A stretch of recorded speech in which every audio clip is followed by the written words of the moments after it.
Okay, so we are going to do the more complex one in this demo. You can see I've got a circle in the centre that's plain, which is about 10 centimetres. So from the middle, I measured 5 above and 5 below and did my circle there. I've rubbed my lines out and we're going to draw an animal in that sort of area. Now, what confuses some students with this one is they'll start to design in here and here. And you don't need to, because when we do the trace and transfer, that bit will automatically transfer through. What you need to do is from the corner, count 2 sections in, and that's your triangle you're going to design in. So from that diagonal up to that straight line there, that's the area you're going to design in. So using the move boards, I'm going to pick out some nice petal shapes to start doing. You can see that these 2 sections are different sizes. So I'm going to do some different petals in those areas.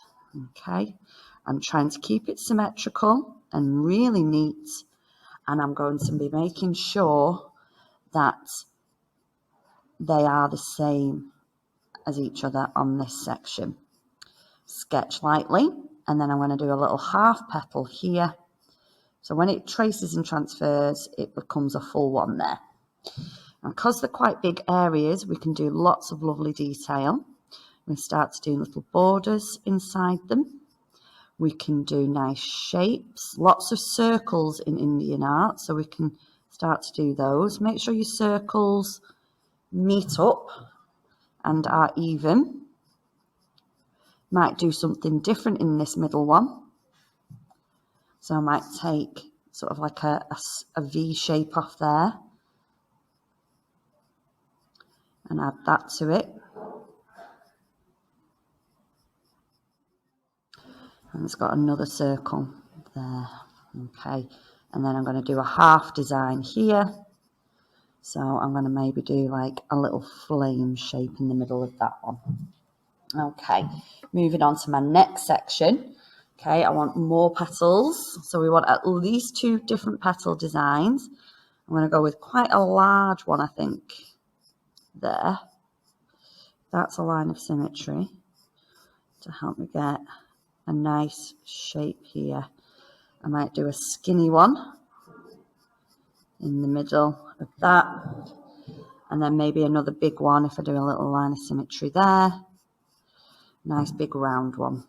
So I'm going to be making patterns with these later.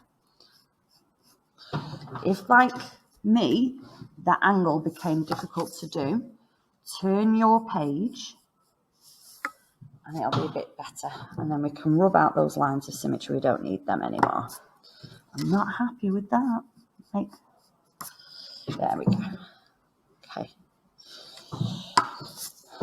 You quite often see these lovely little shapes and patterns inside borders.